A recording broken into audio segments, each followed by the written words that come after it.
Hello Mihir. हाय। कैसे हो? मैं बढ़िया, आप बताओ। मैं भी बढ़िया यार। ये पॉडकास्ट मेरे लिए बहुत स्पेशल है। इसलिए पॉडकास्ट स्पेशल है क्योंकि ये मेरा पहला ऑनलाइन पॉडकास्ट है। तो आई होप आप भी बहुत खुश हो गए इस पॉडकास्ट के लिए। या ओके, थैंक यू। क्वेश्चन पूछने से पहले, फिटनेस से रिलेटेड क्वेश्चन पूछने से पहले, सबसे पहले आप अपने नाम का अर्थ दीजिए। मुझे बहुत यूनिक नाम लगा आपका। मेरा नाम मिहिर कटारिया है। मैं दिल्ली से बिलोंग करता हूँ। ओके। इसका मेरी इसका नाम का अर्थ क्या है? इस नाम का मतलब है सूरज। सूरज, वाह, बहुत प्यारा नाम है ये वैसे। थैंक्स। अच्छा मिहिर, अपने बारे में कुछ मुझे बताओ कि आपने स्टार्टिंग कैसे की और ये आपकी लाइफ जर्नी कैसे परफेक्ट बनी है इस टाइप में। जब मैं 12th में था तब मेरा मूड था मिलिट्री ज्वाइन करने का, तो मैंने स्टार्ट एमएमए इसी रीज़न से करा था। बट आफ्टर दैट जब मिलिट्री का मेरा हो नहीं पाया मेडिकल रीजंस की वजह से, क्योंकि मेरा राइट हैंड का थंब काम नहीं करता है। तो उसके बाद फिर ओके, जब मैंने प्रॉपर स्टार्ट किया, इसी के बाद ही मैं फ़ाइटर बनने के लिए चला गया था। वाह, ये तो अच्छी बात है कि आपने जर्नी स्टार्ट की और आपने हार भी नहीं माना कि वहाँ से ये देखा जाए तो। ओके। तो अच्छा मुझे ये बताओ कि जैसे सबके एथलीट्स और जो भी ट्रेनर होते हैं उनका एक पर्सपेक्टिव अलग होता है, फिटनेस का नज़रिया ना। एक मिनट, तो आवाज़ एक आप मिनट। मुझे ये, आवाज़ नहीं है, कटी है आवाज़। कोई बात नहीं, एक बार देख लीजिए आवाज़ अब सही है। हाँ, सही है। हाँ, तो जैसे मैं ये कह रहा था कि सभी फिटनेस और सभी ट्रेनर जो है उनका माइंड सेट अलग अलग होता है। तो उसी हिसाब से जो मेरा ये क्वेश्चन है, फिटनेस क्या है, आप मुझे एक्सप्लेन कर सकते हो क्योंकि सबका एक नज़रिया और एक्सप्लेनेशन अलग अलग होता है। तो आपका क्या एक्सप्लेनेशन है? फिटनेस बेसिकली क्या होता है कि फिजिकली फिट रहना बॉडी से। जैसे कि अब सबको चाहिए कि किसी की बॉडी सिर्फ जनरल फिट होनी चाहिए, किसी को एब्स चाहिए। तो सबका अलग अलग फिटनेस रीजन है। ओके। अच्छा, आप करते क्या क्या चीज़ें, किन चीज़ों पे आप स्पेशल वर्क करते हैं? क्या? आप किन चीज़ों पे ज़्यादातर स्पेशल वर्क करते हैं, मतलब आपके पास क्या टैलेंट है जो आप एक ट्रेनिंग के थ्रू सिखाते हैं सबको? मेरा फर्स्ट ऑफ ऑल है एमएमए, सेकंड थिंग है muay Thai and third thing is strength and conditioning. अच्छा, आप इन तीनों के बारे में मुझे बता सकते हो क्योंकि मुझे इसके बारे में पता नहीं है। MMA is like a proper phase of mixed martial arts in which you can use like boxing, kickboxing, Muay Thai, BJJ, wrestling, like every kind of martial arts you can use in this. अच्छा, वो सारी चीज़ें इसमें fit हो जाती हैं। Yes. Okay, और जो आपने दो और बताए थे वो? Muay Thai difference होता है like if you are kickboxer, then you can use only punches and kicks. But in kickboxing there are some exceptional cases in which you can use these as well. But in Muay Thai you can use knees, elbows, kicks and punches. That's why it's called the art of eight limbs. और जो आपने तीसरा एक बोला था part, वो point? Third thing is strength and conditioning. If you in punches, if you can't use your strength, then it's just a waste. Like if you are punching someone and it's not hurting them, then it's just a waste. So that's why we use strength and conditioning for that. Like if you are doing push-ups, Okay. it can increase your punching strength. अच्छा, एक question ये है कि जैसे stamina बढ़ाने के लिए आप क्या यूज़ करते हैं, मतलब क्या चीज़ें एक सलाह देंगे किसी स्टैमिना फ्रेशर को? स्टैमिना बढ़ाने के लिए मैं HIIT यूज़ करता हूँ, high intensity interval training. Okay, तो इसमें क्या क्या चीज़ें आती हैं जैसे? High intensity interval training is like if you are doing like high knees, then just do 50 high knees, take a 10-second break, then just again do 50 high knees. That's HIIT. अच्छा, Short time break अच्छा, ये period. Break, क्या? हाँ बोलिए बोलिए, continue sir. Short time break periods and high rep counts. Okay. अच्छा, अभी आपने एक ब्रेक बोला कि हर सेट में एक ब्रेक का होना बहुत ज़रूरी है।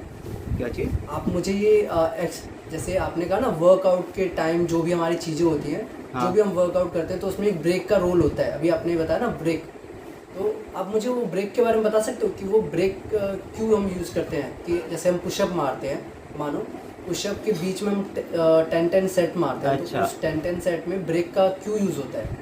वो ब्रेक इसलिए यूज़ होता है अगर हम ब्रेक नहीं लेंगे तो हमारी बॉडी मसल्स जो कि सौर रहती हैं, सौर मतलब कि नम हो गई मसल्स, अब यूज़ नहीं कर पाएंगे। तो मसल्स को वापस से ऑक्सीजन चाहिए रहना चाहिए होता है ताकि कर सकें हम वापस से उसके। ओके। अच्छा, मोटिवेशन का क्या पॉइंट है? आप जैसे हर एक ट्रेनर जो होता है मोटिवेशन अलग थॉट से देखता है और अलग थॉट से सिखाता भी है, तो आपके नज़रिए से मोटिवेशन कैसे कह सकते हैं?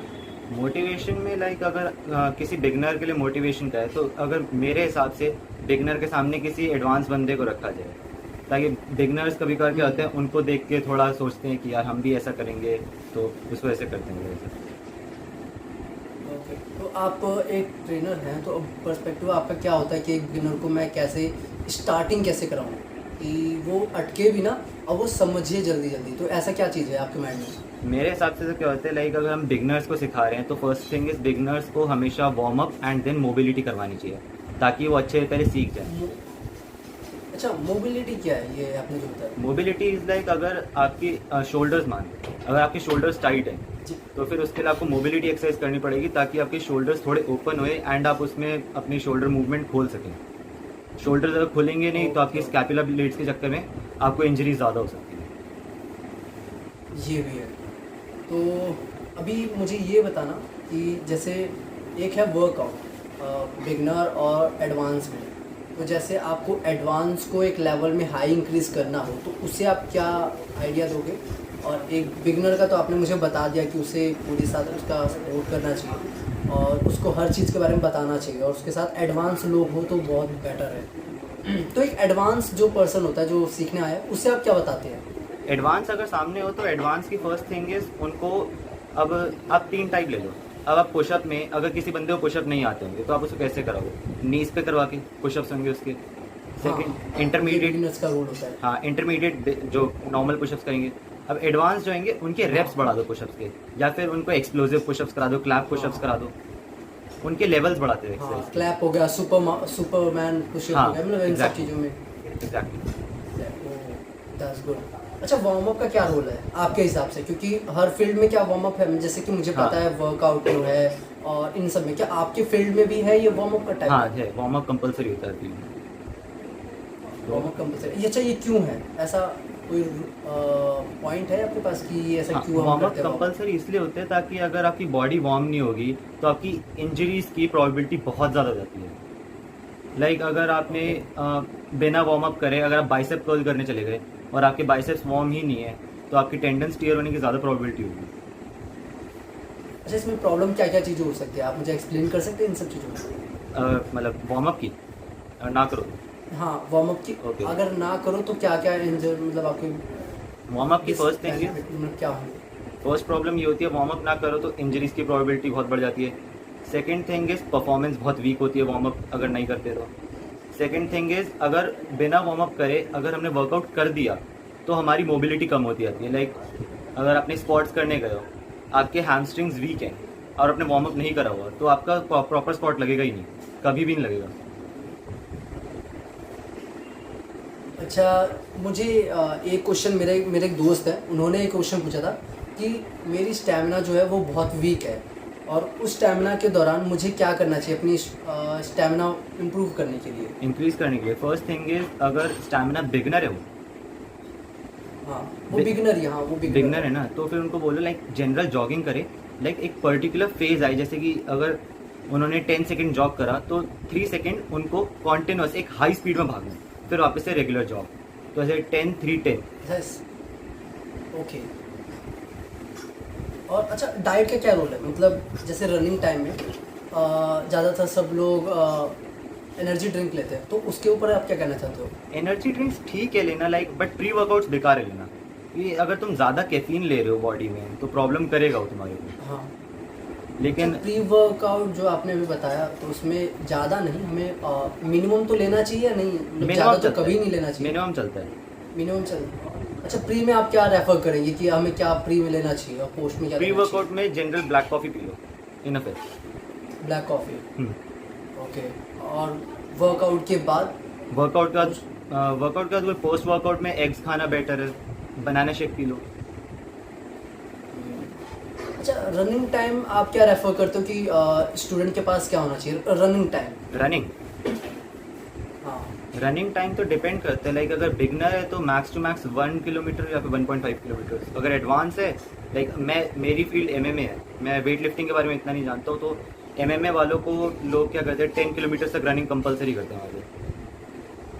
Okay okay. तो अब लास्ट क्वेश्चन मेरा ये है कि वैसे क्वेश्चन इसे मैं कह नहीं सकता, ये क्वेश्चन ऐसा है कि आप देखो हमारा पॉडकास्ट हो गया ख़त्म। अब पॉडकास्ट के एंड में अगर आपके पास कुछ लाइन है कुछ कहने के लिए ऑडियंस के साथ, तो आप शेयर कर सकते हैं, मुझे बहुत अच्छा लगेगा। क्योंकि ये पॉडकास्ट मेरे लिए बहुत ही स्पेशल पॉडकास्ट है, क्योंकि ये ऑनलाइन पॉडकास्ट है और मुझे बहुत अच्छा लगा आपसे बात करके। तो कुछ अगर आपके माइंड में कुछ लाइन है, कुछ पॉइंट है बताना चाहते हो व्यूवर को एंड ऑडियंस को, तो आप बता सकते हैं। ये मतलब ये तो मैं कहना चाहता हूँ कि लाइक सेल्फ डिफेंस का होता है। ये एक्चुअली मेरे कोच ने दी थी, मनन सर उनका नाम, नॉकआउट में सिखाते हैं। तो उनका क्या था कि उन्होंने सिखाया था सेल्फ डिफेंस। लोग यूजुअली क्या करते हैं दूसरे सेल्फ डिफेंस में कि तुम्हारे और कोई बंदा चाकू मार रहा है तो तुम ये करो ये करो ये करो। अरे चाकू जब आता है तो बंदी फट जाती है उस टाइम पे, यार कुछ पता नहीं लगता, उस टाइम बंदा भाग जाता है, पता भी नहीं लगता। तो इसीलिए फर्स्ट थिंग इज अटैक करो, लेकिन अटैक करके वहाँ खड़े मत रहो, वहाँ से भाग जाओ बस। तो यही होता है ऑप्शन, बाकी और कोई ऑप्शन नहीं होता। मतलब बंदा सिखा रहे हैं तुम्हारे सामने गन लेके खड़ा हुआ, बंदा क्या करोगे तुम? गन पकड़ोगे उसकी? अरे बंदा उतनी देर में ट्रिगर दबा देगा यार, भाग जाओ इससे बेटर तो। हाँ अच्छा, आप सेल्फ डिफेंस के बारे में भी कुछ जानते हो, कुछ बता सकते हो मुझे उसके बारे में? सेल्फ डिफेंस यार, अब लोग सेल्फ डिफेंस क्या सिखाएंगे? अब लाइक आप ही बताओ, आपके हिसाब से लोग सेल्फ डिफेंस क्या सिखाते हैं, फिर मैं इसके ऊपर आंसर दूँ। मेरे ख्याल से अपने आप को बचाना। आंसर सही है, लेकिन इसमें क्या होता है कि लोग अपने आप को बचाते तो हैं, लेकिन कुछ टाइम पे क्या होता है कि अब हर बंदा तो फाइटर नहीं होता। अब तुम्हारे को पता है कि तुम्हारा ओपोनेंट फाइटर हो गया या फिर तुम फाइटर हो, तो फिर तुम्हारा ओपोनेंट तुमसे बड़ा फाइटर हो सकता है, कुछ भी हो सकता है केस तो।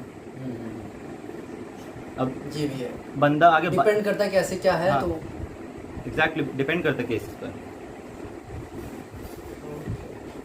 तो थैंक यू सो मच मेहर, मुझे आपसे बात करके बहुत अच्छा लगा रियली में।